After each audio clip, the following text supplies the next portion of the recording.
Trump wants to extend federal control over Washington police. And also, Russia imposes curbs on WhatsApp, Telegram calls.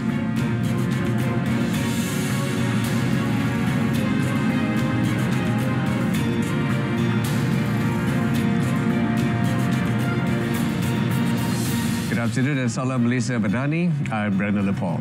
US President Donald Trump on Wednesday called on his fellow Republicans in Congress to pass a crime bill extending the 30-day limit on federal police control in Washington.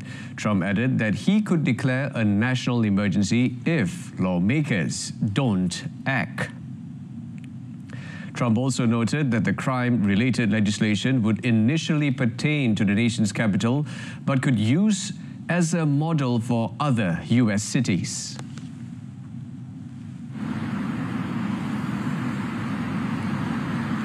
Days is sufficient. Well, if it's a national emergency, we can do it without Congress, but we expect to be to Congress before Congress very quickly. And again, we think the Democrats will not do anything to stop crime, but we think the Republicans will do it almost unanimously. So we're going to need a crime bill that we're going to be putting in. And it's going to pertain initially to D.C. We're going to use it as a very positive example. And we're going to be asking for extensions on that, long-term extensions, because you can't have 30 days. President Donald Trump on Wednesday threatened severe consequences against Russia if Vladimir Putin did not agree to stop his war on Ukraine. Trump said at the Kennedy Center in Washington as he took questions on his meeting on Friday with Russia's president in Alaska. Yes, they will. Yeah. There will be consequences. Sanctions, tariffs? There will be, I don't have to say, there will be very severe consequences, yes. Yeah, please. Trump did not elaborate on what those consequences would be. When asked if they would include sanctions or tariffs, Trump only said he didn't have to say. The comments came after a virtual conference between Trump, Ukrainian President Volodymyr Zelensky, and European leaders. Trump described the conversation with the leaders as very friendly, and European leaders said afterward, Trump told them he would press Putin for a ceasefire. Earlier, he said there was a very good chance that there would be a second meeting and that he wanted a quick second meeting between President Putin and President Zelensky. A divided U.S. federal appeals court ruled on Wednesday that Trump's administration can go ahead with billions of dollars in cuts to foreign assistance programs. The U.S. Court of Appeals for the District of Columbia Circuit, in a 2-1 decision, overturned a ruling by a lower court that the aid payments appropriated by Congress should be restored. Trump froze billions of dollars in foreign aid spending after taking office in January and began shutting down the U.S. Agency for International Development, USAID. USAID has long been the primary U.S. government organization for distributing humanitarian aid around the world, with health and emergency programs in around 120 countries. District Judge Ami Ali, an appointee of former President Joe Biden, issued a temporary restraining order earlier this year, prohibiting the Trump administration from suspending foreign assistance funds approved by Congress for fiscal year 2024. However, the appeals court reversed the district court ruling, saying grant recipients who brought the case lacked the legal standing to bring the suit. Trump, after taking office for the second time, launched a sweeping campaign to downsize or dismantle huge swaths of the U.S. government. Russia announced curbs on calls on the WhatsApp and Telegram messenger apps on Wednesday, saying that this was necessary to fight criminality.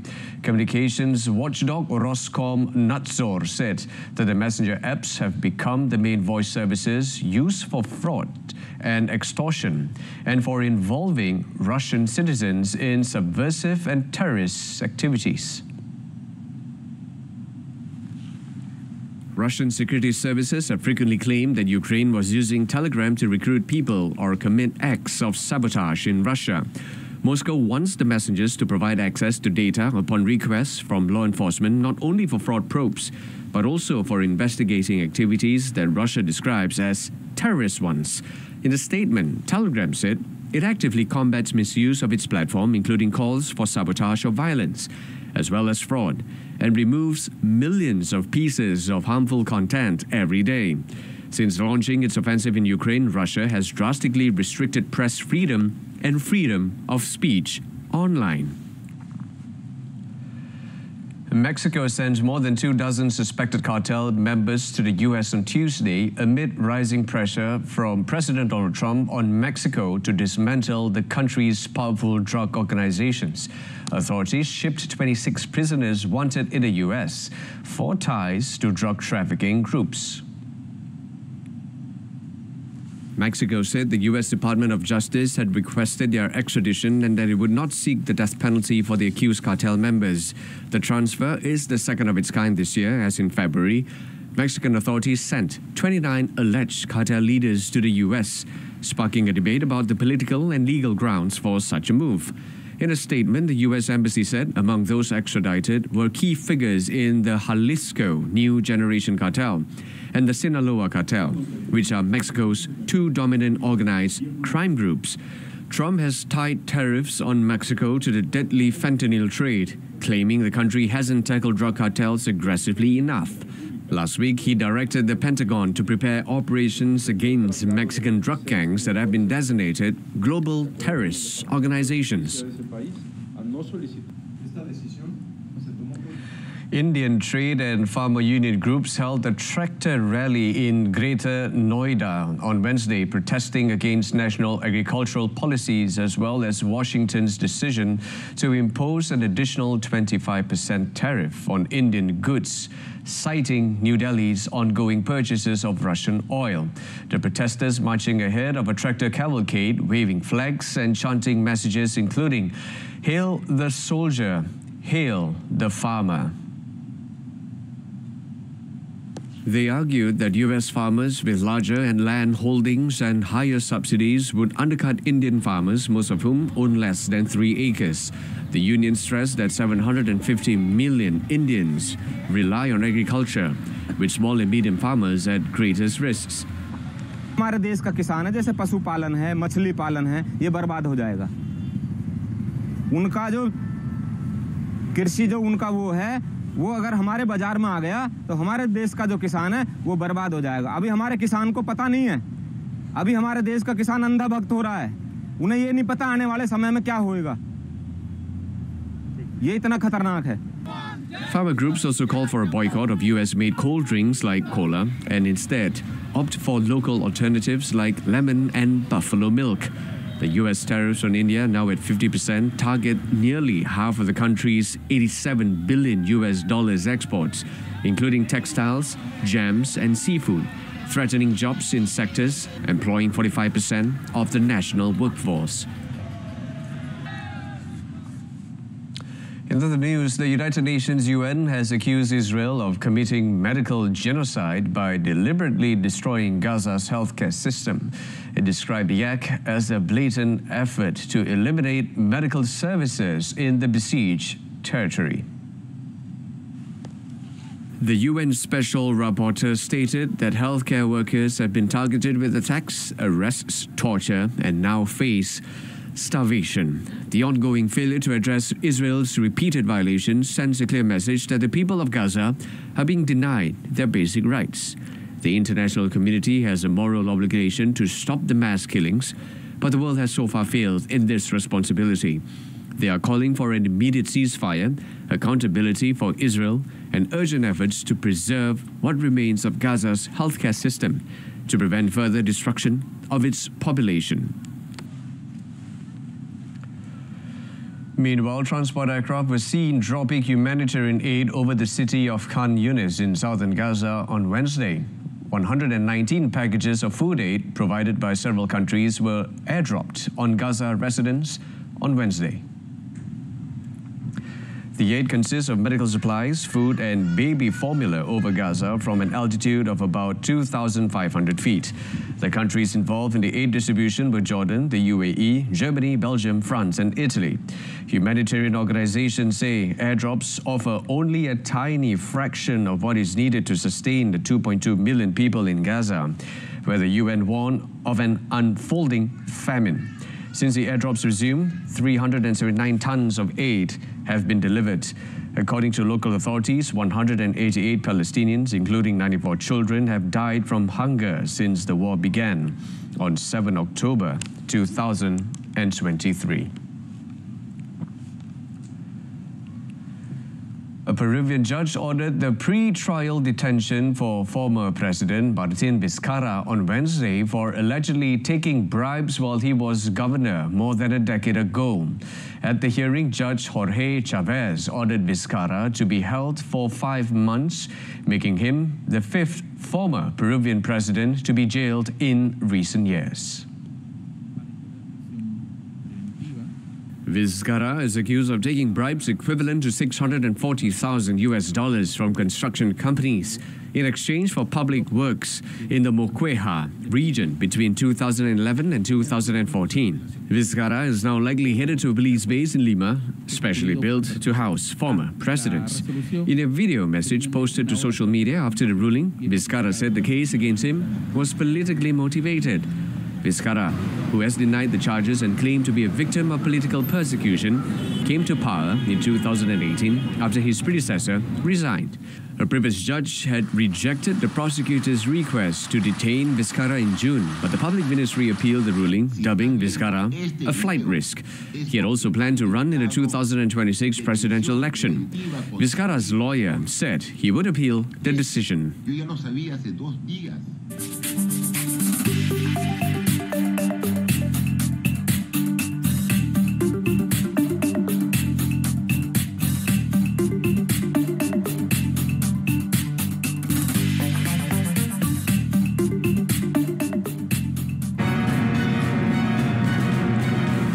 Brazil unveils $5.5 billion aid package for exporters hit by US tariffs. Stay with us.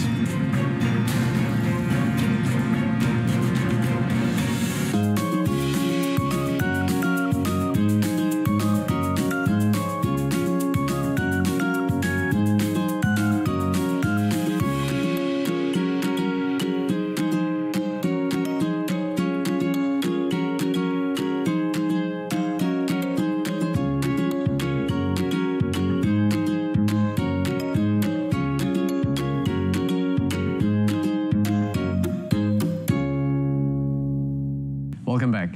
Bitcoin hit a record high on Thursday as increasing expectations for easier monetary policy from the Federal Reserve added to tailwinds from recently announced financial reforms. The world's largest crypto asset by market capitalization climbed as much as 0.9% to $124,000, 2.49 in early Asia trading, surpassing its previous peak hit in July.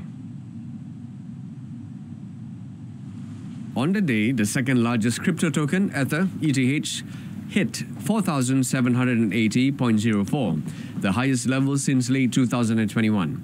Bitcoin's rally is being powered by increasing certainty of Fed rate cuts, sustained institutional buying and moves by the Trump administration to ease investment in crypto assets.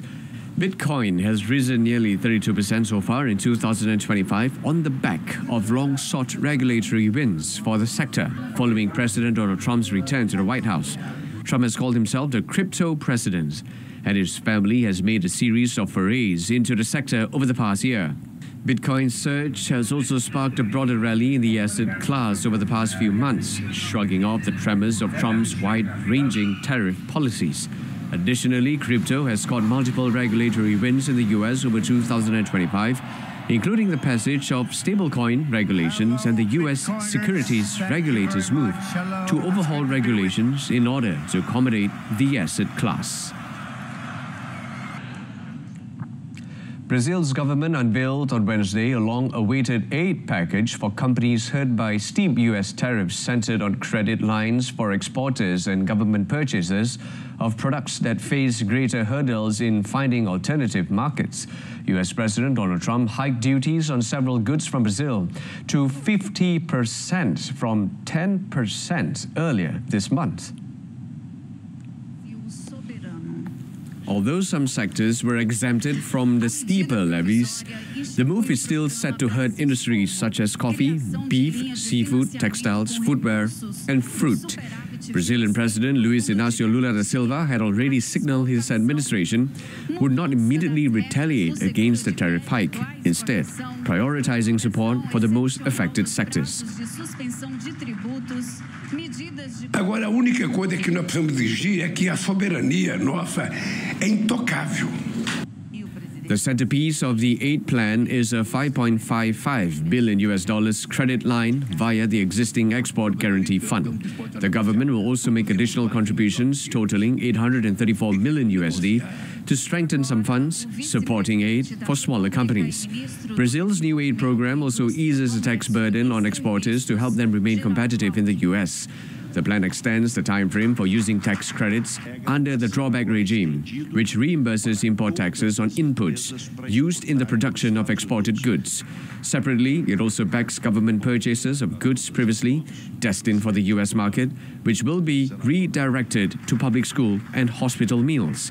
Brazil was among the nations hardest hit by Trump's tariffs. Sprawling across more than 2,700 hectares in Indonesia's West Java province, Subang Smart Politan Industrial Park said it has seen a surge in investments from Chinese companies eager to expand or set up operations in the Southeast Asian country as they try to shield themselves from the United States' hefty import tariffs. According to Vice President for Sales, Marketing and Tenant Relations of Surya Cipta Swadaya, Abednego Purnomo, described the post-COVID influx as a tsunami wave of Chinese investors beginning in late 2024. Itu kan waktu habis COVID itu kan China kan buka pintu. Nah, China buka pintu itu yang kita sebut sebagai tsunami-nya perusahaan China pertama. Itu benar-benar tsunami. Jadi kita sampai harus kewalahan. Mohon izin tunggu sebentar. Kita saat ini sedang meeting. Begitu satu potensial investor selesai, kita jadi kayak dokter nih. Ada ruang tunggunya seperti itu. Itu tsunami yang pertama. Yang sekarang ini kita sedang hadapi ini adalah tsunami yang kedua. Maksudnya tsunami kedua apa? Tsunami kedua itu benar-benar yang perusahaan-perusahaan China sekarang lagi datang lagi. The 19% US tariff rate for goods from Indonesia is the same as for Malaysia, Philippines and Thailand, and just below Vietnam's 20%. China's rates currently exceed 30%. However, Indonesia has an edge over its neighbors, the potential of its vast consumer market. Indonesia's economy expanded at a better-than-expected 5.12% in the second quarter, the fastest pace in 2 years. Investment from China and Hong Kong into Indonesia was up 6.5% year-on-year to $8.2 billion in the first 6 months of 2025, while its total FDI grew 2.58% over the same period to $26.56 billion. And in other news, at least 26 people died in a migrant shipwreck off the southern Italian island of Lampedusa on Wednesday, and 60 were brought ashore, adding that the death toll was still provisional amid ongoing search operations. The disaster, in this case involving people traveling from Libya, is the latest to befall migrants, making the perilous Mediterranean crossing from Africa to Europe. An Italian law enforcement aircraft spotted a capsized boat with bodies in the water about 123 kilometers off Lampedusa on Wednesday morning, triggering a rescue operation. The Coast Guard said 5 ships, 2 aircraft and 1 helicopter were operating at the rescue site. Initial tallies from the UN Refugee Agency, UNHCR, indicated that the group of migrants comprised some 92 to 97 people. Filippo Ungaro, a UNHCR spokesperson in Italy, said since the beginning of this year, 675 people have died in the central Mediterranean while trying to make the crossing. Firefighters battled multiple wildfires across Greece on Wednesday, including blazes threatening villages and towns near the western city of Patra and on 2 tourist islands. Fires have burned houses, farms and factories and prompted the evacuation of thousands of residents and tourists since Tuesday. Dozens of people have been taken to hospital suffering from smoke inhalation since Tuesday. Fire Brigade spokesman Vasilis Vatrakogiannis told a televised briefing on Wednesday some 13 firefighters have been treated for burns and other injuries. Flames and dark smoke billowed over a cement factory that was set alight by a wildfire that swept through olive groves and forests and disrupted rail traffic near Patra on Wednesday. Authorities ordered residents of a town of about 7,700 people near Patra to evacuate on Tuesday and issued new alerts on Wednesday, advising residents of 2 nearby villages to leave their homes. Spain, Portugal, Turkey and the Balkans have also battled wildfires in recent days as a heat wave pushed temperatures over 40 degrees Celsius across parts of Europe. In Albania and Montenegro, wildfires have destroyed houses and possessions since last week. Typhoon Podul hit Taiwan's sparsely populated southeast coast on Wednesday, packing winds of up to 191 kilometers per hour as a large swathe of southern and eastern parts of the island shut down and hundreds of flights were cancelled. Podul slammed into the southeastern city of Taitung around 1 p.m. local time, as confirmed by Taiwan's Central Weather Administration. Taiwan is regularly hit by typhoons, generally along its mountainous east coast facing the Pacific. 9 cities and counties announced the suspension of work and school for Wednesday, including the southern metropolises of Kaohsiung and Tainan. In the capital Taipei, home to Taiwan's financial markets, there were blustery winds but no impact. Authorities are also working to evacuate those whose homes were damaged by a July typhoon that brought record winds and damaged the electricity grid in a rare direct hit to Taiwan's west coast. The government said more than 5,500 people had been evacuated ahead of the typhoon's arrival. Heavy rains that hit the eastern part of the Mexico Valley between Sunday and Monday flooded hundreds of homes in the suburban municipality of Nezahualcóyotl, affecting operations at Mexico City's international airport. Recently, the residents waded through knee-deep water in some areas, while inside homes, levels were higher due to structures being below street level. Belongings such as beds, clothes, appliances and tools were damaged, with residents trying to save what they could by moving them to upper floors. Locals criticized the lack of government assistance in draining the area and attributed the severe flooding to poor drainage systems and the volume of rain.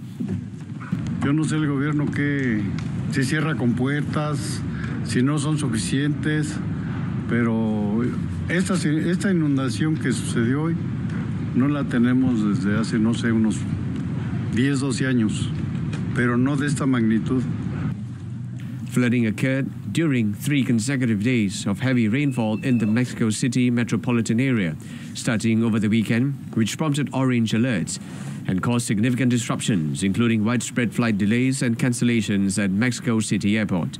According to Mexico City Mayor Clara Brugada, the unprecedented rainfall was the heaviest since 1952. And in sports, Sinner wins in Ohio. Hunt's first Masters 1000 title. Stay with us.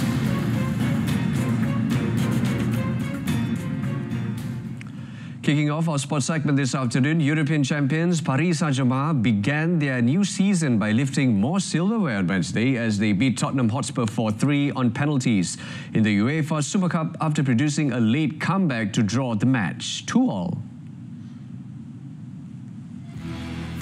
Spurs look set to get their hands on the trophy in their first competitive match under new coach Thomas Frank as they led 2-0 just after half-time at the Stadio Friuli. Mickey van der Ven gave last season's Europa League winners the lead on 39 minutes and Christian Romero got their second goal 3 minutes into the second half. However, PSG were rescued by 2 substitutes as Lee Kang-in pulled a goal back in the 85th minute and Gonzalo Ramos headed in the equalizer 4 minutes into injury time. That meant a penalty shootout, although it started badly for PSG when Vitinha put their first kick wide. New Paris goalkeeper Lucas Chevalier then saved from Van der Ven and Matisse Tel missed the target, allowing Nuno Mendes to convert the winning penalty for PSG. Dominic Solanke, Rodrigo Bentancur and Pedro Porro also scored from the spot for Spurs in vain. Ramos, Ousmane Dembele and Lee converted for PSG before Mendes stepped up. It is the first time PSG or indeed any French club have lifted the Super Cup as they take their tally of trophies won in 2025 to 5.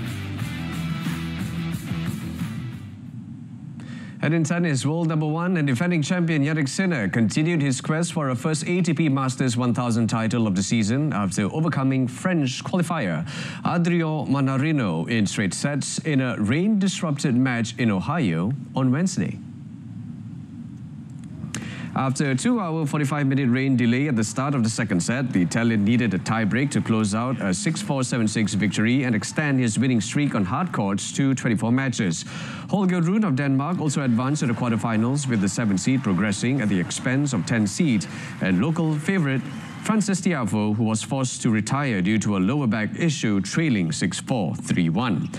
Alexander Zverev and Ben Shelton won their third-round matches that were suspended and rescheduled respectively overnight due to rain. Third-seeded German Zverev saw off American Brendan Nakashima, seeded 27, 6-4, 6-4, while recent Canadian Open champion and 5th seed Ben Shelton delighted home fans with a 7-6, 6-3 win against Spanish veteran Roberto Bautista Agut. 6-4, 6-4. Two-time former champion Venus Williams is set to make her 25th US Open appearance after receiving a wildcard into the women's singles. The 45-year-old American recently returned from a 16-month layoff after a serious health scare and was among 8 women's wildcard recipients named on Wednesday by tournament organizers. 7-time Grand Slam singles champion Williams will become the oldest singles entrant at the US Open since 1981. Williams underwent surgery last year to remove uterine fibroids and missed most of the season. She made a comeback last month and became the oldest WTA match winner since Martina Navratilova at the age of 47 at Wimbledon in 2004. Williams, the 2000 Sydney Olympic singles champion, has also won 5 Wimbledon singles titles to go along with her 2000 and 2001 US Open triumphs. She lost in the final in New York on her debut to Martina Hingis as a teenager in 1997. Venus also finished runner-up to younger sister Serena in 2002. The most recent of her 49 WTA titles came in 2016 at the Taiwan Open. Williams will also compete in the new-look US Open mixed doubles next week, alongside Riley Opelka. That's it from us this afternoon. Our top story: Trump urged to extend federal police control in Washington beyond 30 days.